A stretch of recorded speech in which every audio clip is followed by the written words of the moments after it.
Gracias, señor presidente, por su apoyo y por su respeto a la ciencia y a la técnica. Como nos pidió el presidente ayer y se comprometió en esta conferencia matutina, aquí estamos las personas que representamos la acción que estamos siguiendo bajo el comando del secretario de Salud, el doctor Jorge Alcocer Varela, aquí presente. A mí me toca el rol de vocero y por eso estoy dando esa explicación, pero de antemano dejo en claro que este es un trabajo de equipo, no se puede hacer por una sola persona. Y aquí participan numerosas personas de instituciones nacionales y también del apoyo internacional. Quisiera, con el permiso del presidente, presentar a los que están aquí presentes. Está mi maestro, el secretario de Salud, que ya todo el mundo lo conoce. Está el señor Cristian Morales Furiman, quien es representante de la Organización Mundial de la Salud y Organización Panamericana de la Salud en México y que en unos minutos nos va a comentar sobre la perspectiva internacional. Está la doctora Oliva López Arellano, secretaria de Salud de la Ciudad de México y experta en salud pública. Está el doctor Víctor Hugo Borja Aburto, epidemiólogo y director de prestaciones médicas del Instituto Mexicano del Seguro Social. Está Ricardo Cortés Alcalá, director general de promoción de la salud y también epidemiólogo. Está el doctor José Luis Salomía Segarra, quien es el director general de epidemiología, es el coordinador técnico de la respuesta y es también epidemiólogo. Está el doctor Gustavo Reyes Terán, quien es especialista en infectología y medicina interna, investigador nacional, experto en virología.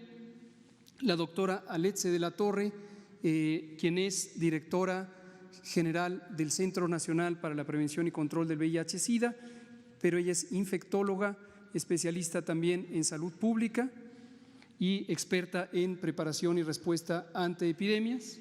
Está la doctora Lorena Rodríguez Bores, quien es secretaria técnica del Consejo Nacional de Salud Mental, psiquiatra, experta en el manejo de crisis emocionales, tanto en el campo individual como en la salud pública mental. Está el doctor Jean-Marc Gabastú, quien es asesor regional de la Organización Panamericana de la Salud para bioseguridad y respuesta a emergencias. Y está el doctor Ruy López Ridaura, director general del Centro Nacional de Control de Enfermedades y Programas Preventivos, y es epidemiólogo también y experto en salud poblacional. A continuación, ellos, solo para dejarlo nuevamente claro, ellos representan los puntos de coordinación de una amplia respuesta que involucra a diversas instituciones nacionales y ha habido un diálogo muy fluido con los institutos nacionales de salud que coordina el doctor Reyes Terán, con los investigadores nacionales y más de 3,000 expertas y expertos en el campo de atención médica, enfermedades virales, que provienen de las instituciones públicas de investigación y enseñanza superior. Entrando en materia, en el primer mapa, este mapa lo produce todos los días la Organización Mundial de la Salud, nosotros simplemente lo replicamos para fines de coordinación o comunicación y se representa la situación actual de la distribución del coronavirus 2019 hasta el corte de ayer por la tarde. Se han acumulado más de 118,000 casos, 80,000 de ellos, casi 81,000, fueron registrados en China, 37,000 fuera de China y han fallecido, muy desafortunadamente, 4,292 personas. Esta situación, como conocen ustedes y conoce el pueblo, cambia cada día de acuerdo a la evolución o el avance de la epidemia y lo que vamos a ver es que distintos países tienen ya al menos un caso. Hasta el momento se han registrado 105 países, gruesamente la mitad del mundo, que tienen al menos un caso y en 10 países existe transmisión comunitaria activa. Esta transmisión comunitaria la explicaré en un minuto, la hemos comentado todos los días. Se trata de un fenómeno en donde ya no solamente hay casos importados, sino que en el propio país hay distribución de contagios. No es el caso de México, como lo voy a explicar y lo hemos dicho todos los días. Lo que a continuación quiero señalar es 4 ejemplos de estos países, 4 de los 10 que tienen transmisión comunitaria y representar 2 ideas fundamentales. Una, las acciones que están tomando de acuerdo a el estado que se encuentra la epidemia, que es de transmisión comunitaria sostenida, y lo segundo, el periodo que en general ha transcurrido entre la detección del primer caso y la entrada a este periodo de transmisión comunitaria. Esto es de especial interés para entender la situación en México y no empezar con conjeturas de que resulte sospechoso que estemos en una fase de importación. Verán ahorita las similitudes con el resto del mundo. En España tienen ya transmisión comunitaria y la mitad de los casos están en la capital del país, en Madrid, y en Madrid se han tomado algunas decisiones de restricción de movilidad y concentración de población, especialmente en las escuelas y sitios de congregación pública. ¿Por qué razón? Porque están en la etapa 2 o escenario 2 que hemos comentado todos los días y va a ser la última diapositiva que hoy presentemos.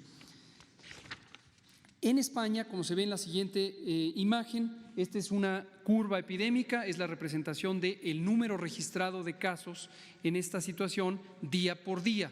Lo que pueden ver ustedes es en el extremo el primer caso, y el primer caso en España ocurrió el 1 de febrero y han transcurrido 27 días hasta el momento en que entran en transmisión comunitaria. En la siguiente diapositiva está el caso de Francia. En Francia tienen también propagación y brotes comunitarios, están en el escenario 2, pero no han tomado medidas tan restrictivas como las de España. Con ello lo que quiero destacar es que, como lo ha señalado la Organización Mundial de la Salud, y seguramente lo dirá el representante en México, cada país toma decisiones de acuerdo a su realidad. Esta realidad incluye qué tanta capacidad existe en la parte de salud pública para hacer las 3 medidas fundamentales de contención, que son la detección temprana de los casos y su diagnóstico, el aislamiento de los propios casos y el estudio de contactos. Además, por supuesto, de la comunicación pública, que algunos países decidimos tenerla de manera continua, todos los días, en algunos casos 2 veces al día, como precisamente ocurrirá hoy. Ese es el caso de Francia. La curva epidémica de Francia, que es esta representación de los números de casos por día, lo que nos muestra es que Francia empezó el 25 de enero con la detección de su primer caso y pasaron 31 días hasta que llegó al punto de transmisión. Lo que representan estas gráficas es, en la línea roja, los casos que se han acumulado, en la línea verde, los casos que se registran día por día y por eso tienen mayor variación, y en la línea amarilla o dorada, el porcentaje de muertes respecto a los casos identificados. En el siguiente ejemplo es Alemania. En Alemania tenemos también una situación en donde hay propagación comunitaria, pero mucho más focalizada en comparación a lo que ocurre en España, por ejemplo. Y esta transmisión comunitaria lo que les ha llevado es a medidas de restricción como evitar viajes que no sean esenciales y algunos cambios en la legislación laboral o en las regulaciones laborales que permitan facilitar que no existan concentraciones masivas en la medida en que en los trabajos se puedan optar por opciones a distancia.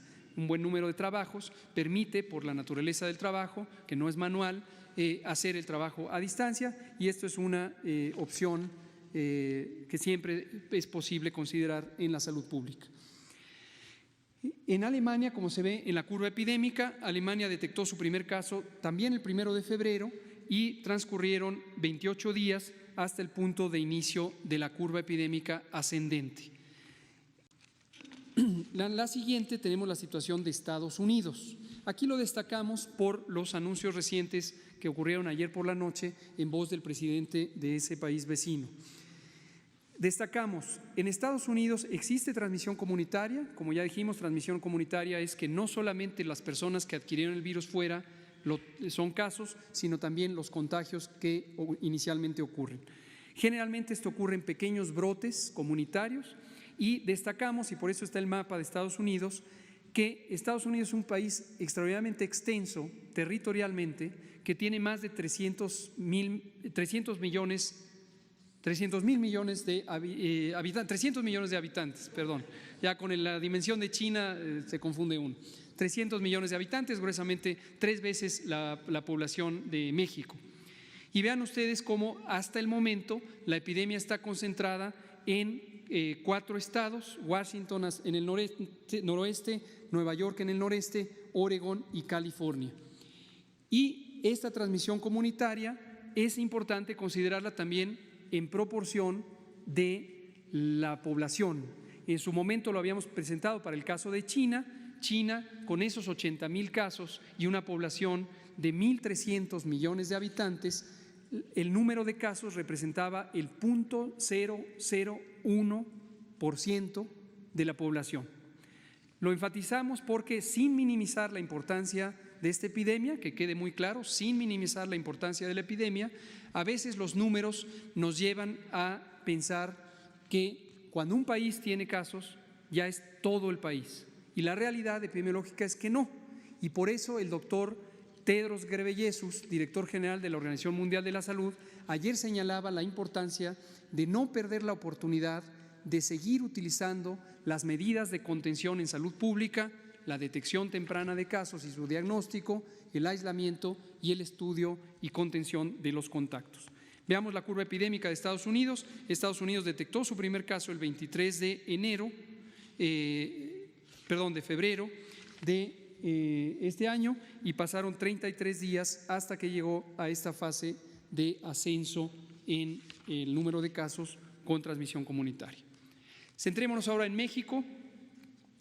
México, con lo que hemos informado todos los días, hasta el momento ha tenido 12 casos. Ahí vean la inconsistencia, es un error de la gráfica o de la diapositiva. Arriba dice 11 casos, agregamos en este lado la cuenta porque ayer por la noche, justo mientras estábamos en la conferencia de prensa, el Estado de Nuevo León anunció el caso número 12.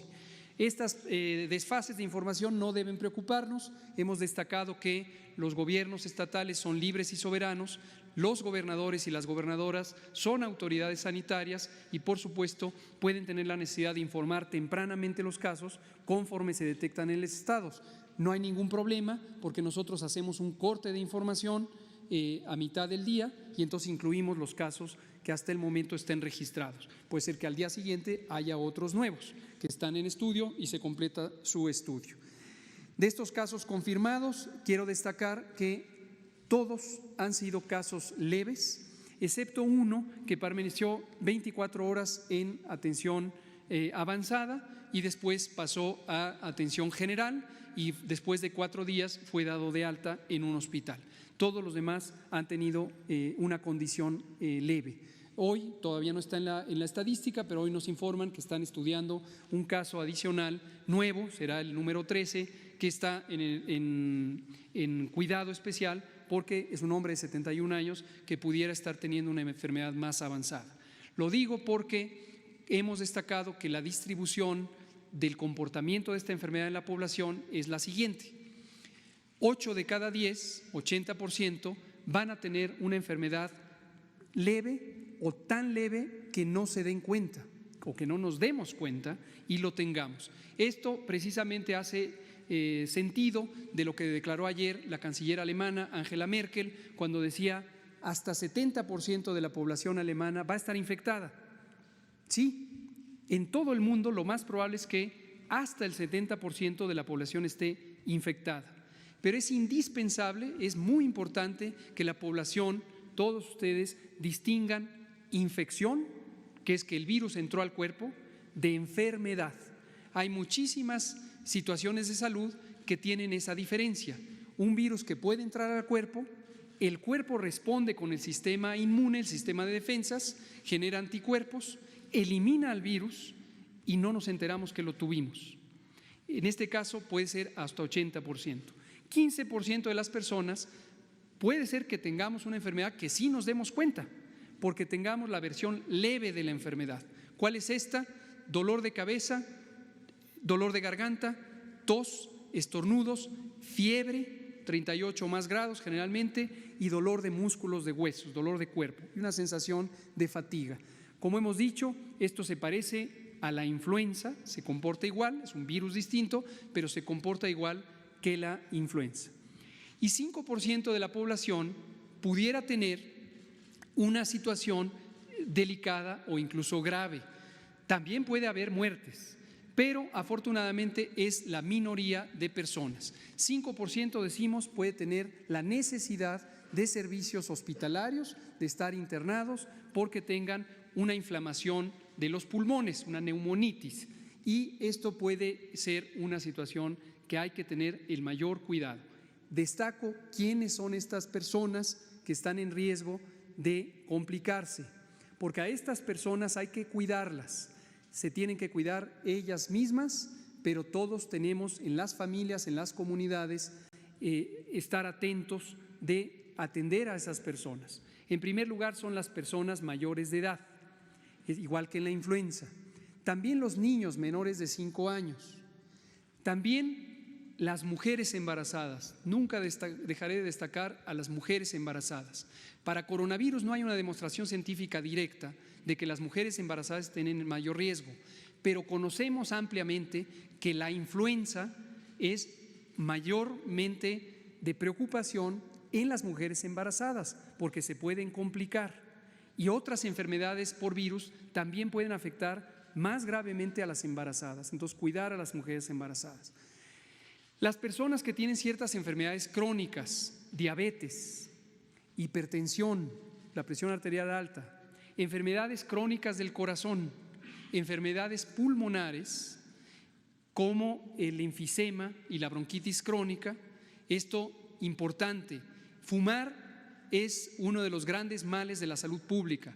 El cigarrillo y también los vapeadores se asocian a problemas de salud importantes. Entonces, las personas que tienen enfermedad pulmonar, una de las causas muy comunes es fumar. Y entonces, las personas que tienen enfermedad pulmonar crónica hay que cuidar porque se pueden complicar. Enseguida voy a decir qué es lo que hay que hacer, por supuesto.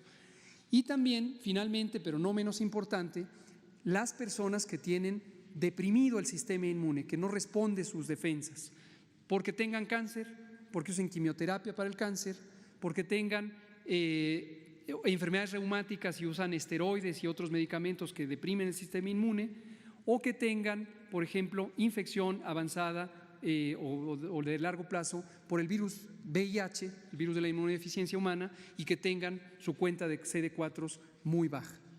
¿Qué hay que hacer? ¿En qué consiste cuidarlos? Consiste cuidarlos en tener especial atención, y esto es importantísimo porque nos permite además que la atención sea más eficiente. Voy a poner dos situaciones comparativas. Quien no tenga las situaciones que acabo de describir, ya sea por la edad o por el estado de salud o la condición de embarazo, generalmente, ya dijimos, va a tener una enfermedad leve. Y estas personas no es indispensable que asistan a atención médica. ¿Esto por qué es importante? Porque en la medida en que no asistan a atención médica para una enfermedad leve con bajo riesgo de complicarse, ayudan a que no se saturen las unidades de salud, privadas o públicas. Y esto es muy importante para el manejo de una epidemia en momentos donde se requiere cuidar que haya oportunidades de tratamiento para quien sí es indispensable que reciba valoración y atención médica. Entonces, quien es joven sin enfermedades crónicas y no está embarazada, se puede mantener en una observación. Hemos puesto siempre a disposición el número 800 0044 800, Unidad de Inteligencia Epidemiológica, para que se les dé asesoría si existen dudas. En cambio, quien tenga edad avanzada, digamos arbitrariamente mayor de 60 años, menor de 5 años, sea mujer embarazada o tenga las enfermedades crónicas que he mencionado y hemos mencionado siempre, sí necesita tener cuidado porque podría empezar con dificultad respiratoria.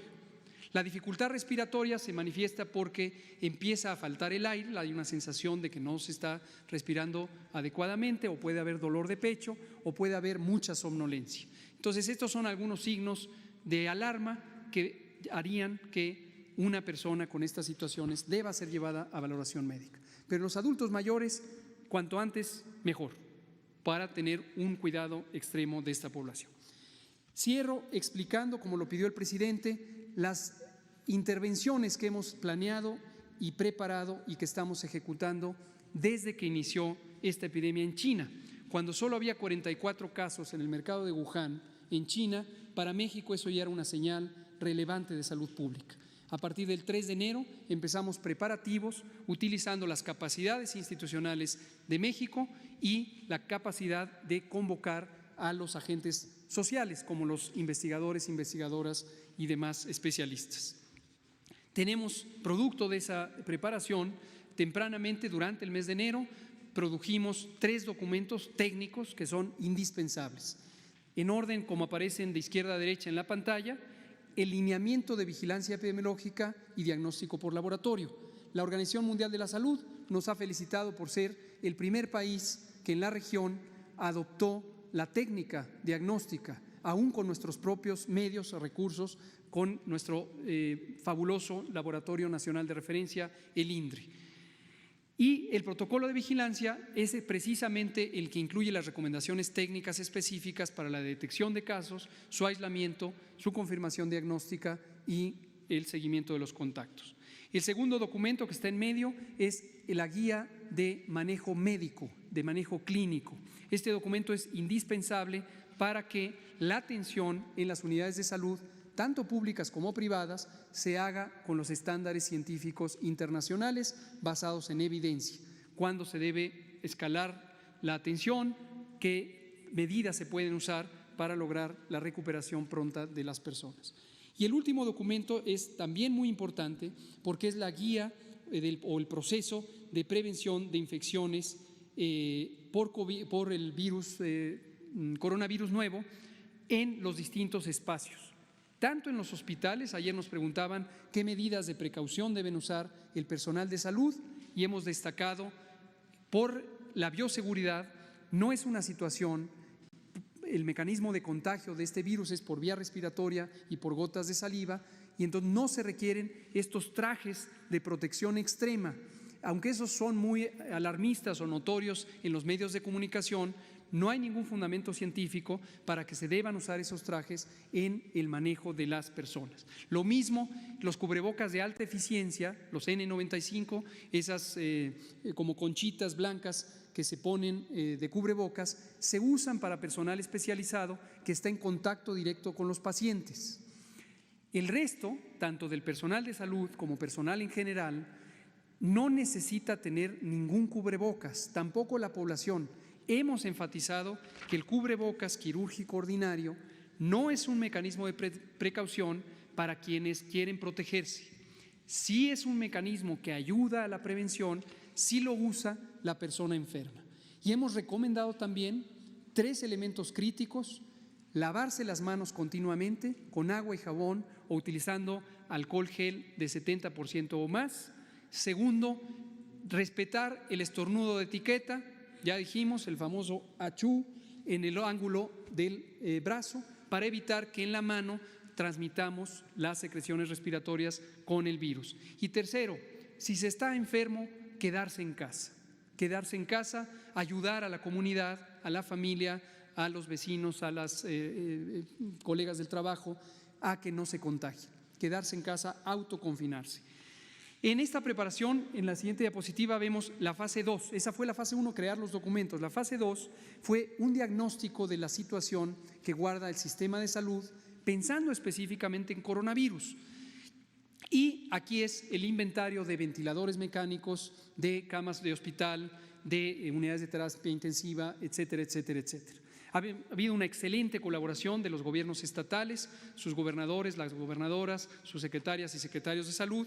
Tuvimos reuniones de coordinación con la Conferencia Nacional de Gobernadores, tuvimos el Consejo Nacional de Salud que convocó el doctor Alcocer en la sesión ordinaria y esto nos ha permitido tener estos diagnósticos. La fase 3 es la fase de prueba, poner a prueba toda la preparación.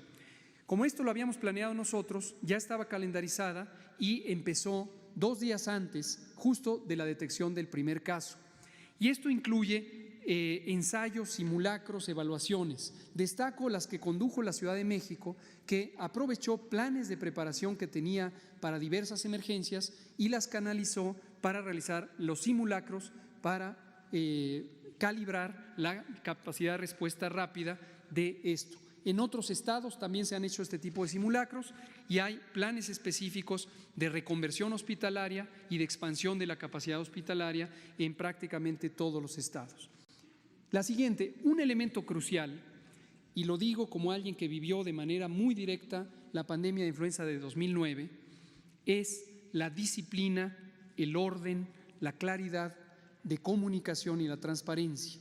Estos son ingredientes específicos. Por eso no me restrinjo en agradecerle al presidente lo que ha dicho del respeto a lo que representa el orden y la autoridad científica en esta materia. El secretario de Salud, como secretario, es además el presidente del Comité Nacional para la Seguridad en Salud, que es la instancia que coordina al sector salud y coordina a los demás sectores de la administración pública, tanto nacional como estatal y municipal, para esta respuesta.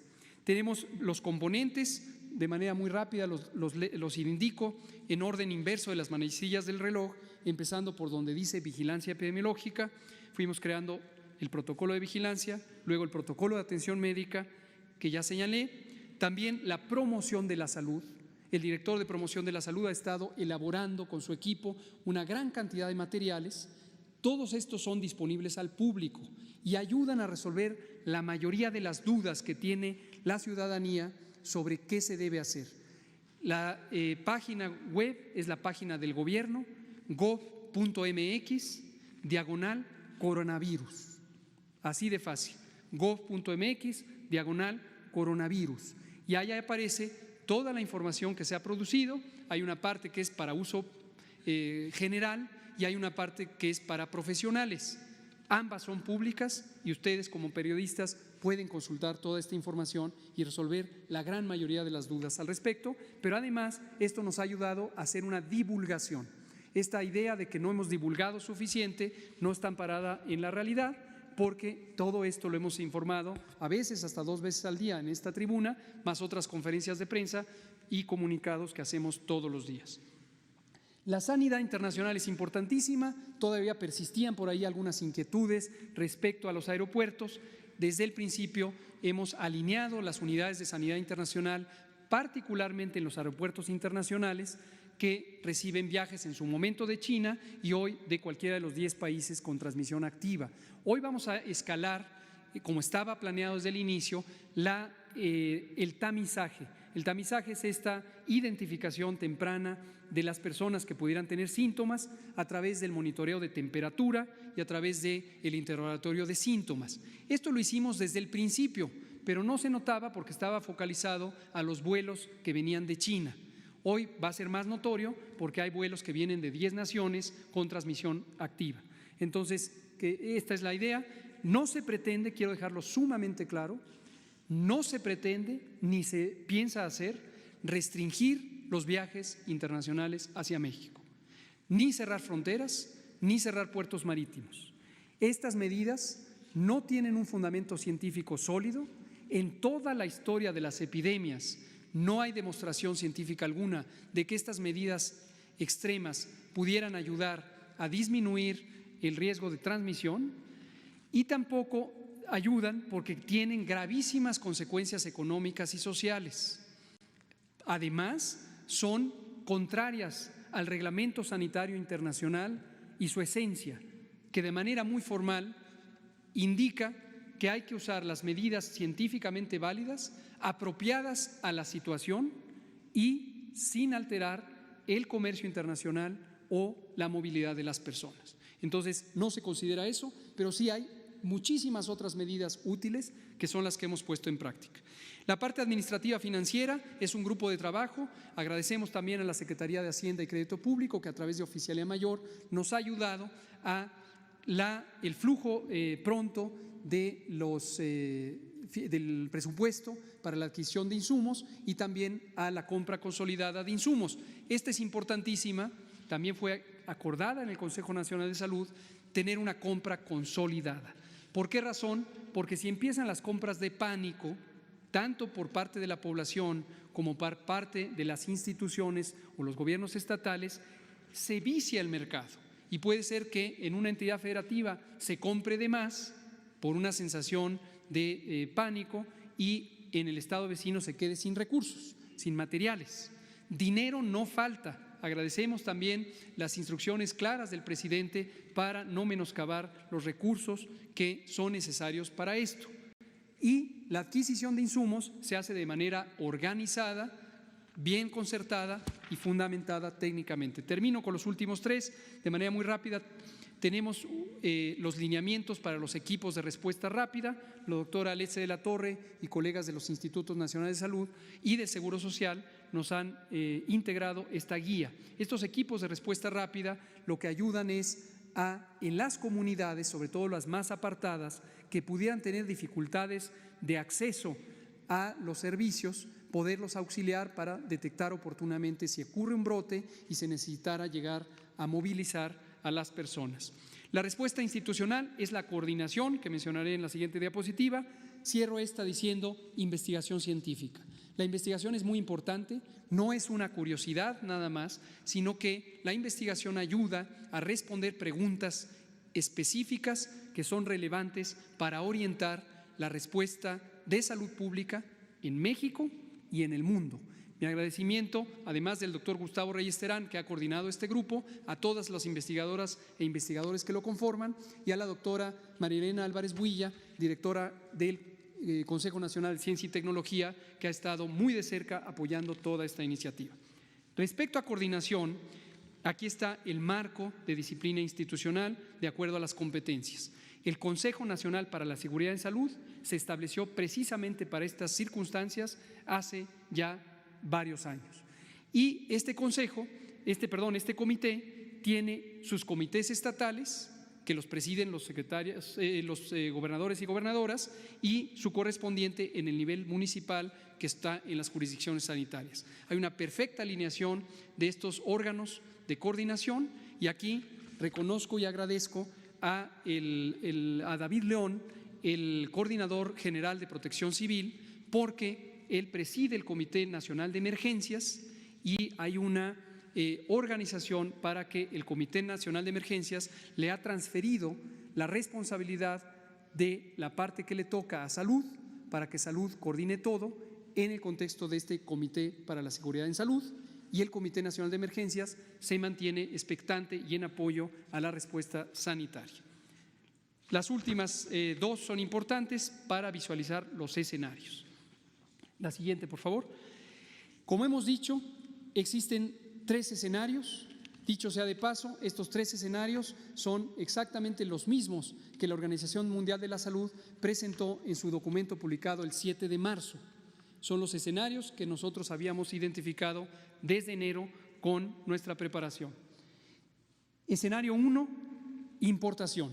Son pocos casos, vienen de fuera los contagios, es decir, se contagiaron fuera del país. Hasta el momento de estos 12 casos, tuvimos los primeros 7 cuya fuente de infección fue en Italia y los otros 5 que han sido de Estados Unidos o de España. Vamos a tener más, pero estos casos se contagian fuera. Todavía puede ocurrir que contagien a lo que se llama segunda generación, que es sus familiares directos o sus amigos cercanos, sin que estos a su vez contagien. En la medida, y retomo lo que decía el director general de la Organización Mundial de la Salud, en la medida que detectemos estos casos y analicemos a sus contactos, nos vamos a permanecer en el escenario 1. Pero desde luego nunca hemos descartado la posibilidad de que entremos a escenario 2 o incluso el 3.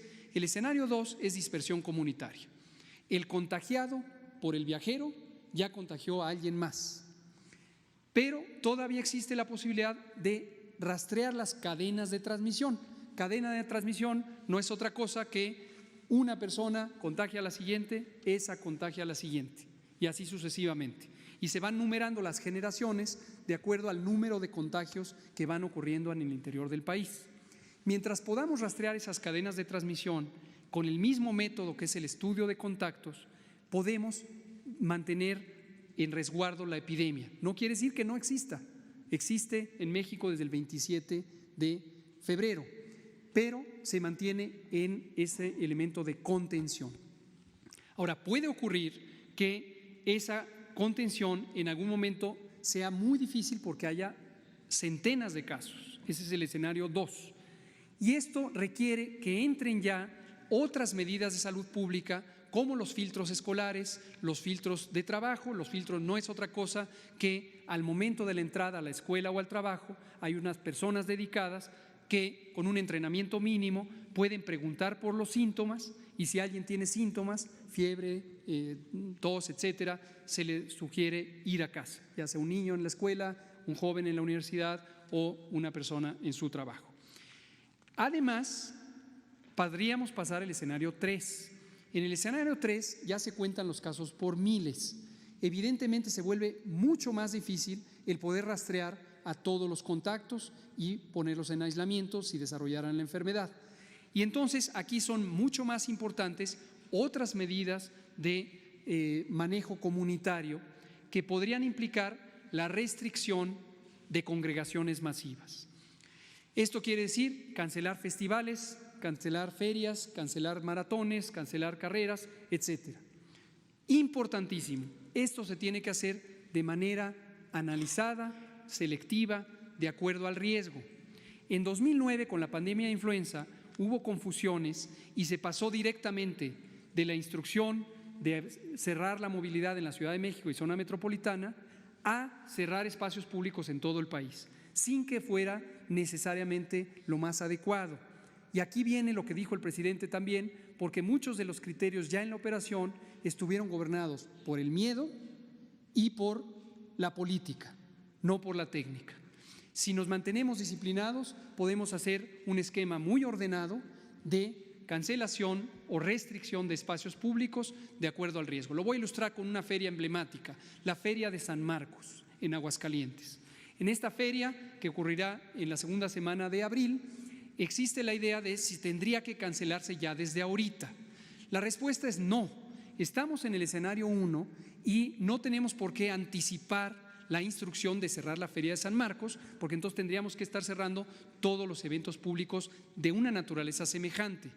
Eso no quiere decir dejar a libre evolución ni a la Feria de San Marcos ni a todo lo demás. Los gobiernos estatales nos han compilado una lista muy exhaustiva de eventos de congregación masiva, ya sea aquellos que son organizados por los gobiernos estatales o los que son organizados por entidades privadas. También para el gobierno federal, con la ayuda de la Secretaría de Relaciones Exteriores, tenemos una lista de eventos donde el gobierno federal es el convocante o el patrocinador. Y lo que estamos identificando es los distintos patrones, las distintas características que hacen elegible a un evento para ser cancelado de acuerdo a cuántas personas asisten, de qué nacionalidades vienen y en qué momento del periodo epidémico se pudiera presentar. Cerrando con el ejemplo de San Marcos, la Feria de San Marcos en Aguascalientes, de momento no hay necesidad de cancelarla, pero el gobierno estatal está tomando una actitud totalmente responsable en que calcula el momento en donde su posible cancelación fuera necesaria, si es que se llega al caso, y que no tenga impactos económicos importantes por cancelar sin previo aviso. Ese es el balance de situación. Termino. Tenemos aquí la gráfica de la respuesta con los escenarios esperados en México. Aclaro, estos no son números reales, por eso no tiene ningún indicador de números. Es solo para visualmente ver la trayectoria del comportamiento epidémico. Destaco que nosotros detectamos el primer caso el 27 de febrero. En nuestras modelaciones matemáticas habíamos calculado hasta 40 días antes de que llegáramos a la fase de transmisión comunitaria. Sin embargo, si tomáramos la experiencia directa de los países que comenté, en Europa o el de Estados Unidos, es probable que tuviéramos 30 días de lapso. Esto quiere decir que de aquí a 15 días aproximadamente podríamos estar en una fase de transmisión comunitaria. Lo hemos dicho siempre, no debe resultar o haber ninguna inquietud de que por qué México tiene poquitos casos mientras Estados Unidos ya tiene más de 1000. Esta es la realidad y estas son las fechas. En el momento, en el minuto en que detectáramos que hemos entrado a transmisión comunitaria, lo vamos a decir, no solamente por una convicción ética de transparencia, sino porque es indispensable como parte de la respuesta científica y técnica a la epidemia. Y en la última diapositiva es nuevamente lo que presentamos todas las tardes en la conferencia de las 7 de la noche, son los escenarios. Vean ustedes, estamos en el escenario de importación viral, la zona verde, pocos casos y todos son importados. En esta situación ninguno ha sido grave y ninguno ha requerido más que un periodo muy corto de hospitalización. Por lo tanto, no se necesitan restricciones de movilidad o de congregación masiva, y para ciertos espacios lo importante es la difusión, la divulgación de medidas de prevención y control. Ya se deben y se pueden y se están haciendo preparativos en las distintas instituciones, tanto públicas como privadas, para disponer el entrenamiento para los posibles filtros. En el escenario de dispersión comunitaria, la zona amarilla en el centro de la diapositiva, se ve que en las escuelas y los trabajos se podría necesitar ya empezar con estos filtros. Dicho sea de paso, no hay problema si se empieza ya desde ahorita, pero en ese momento se vuelven más importantes. Pero no hay restricciones críticas de eventos públicos, excepto en los lugares donde hay transmisión comunitaria. Y por eso se llama transmisión comunitaria, porque ocurre en comunidades. Esto podría llegar a ser a nivel estatal o incluso municipal, sobre todo en las partes metropolitanas, y podría requerir la recomendación de cierre de estos espacios públicos. No necesariamente en el estado vecino o en todos los demás estados se debe hacer. La última, la transmisión epidémica, en donde ya hay una dispersión generalizada del virus. No son rastreables las cadenas de transmisión y cobra una mayor relevancia este tema de la suspensión de actividades públicas. Es lo que teníamos que informar.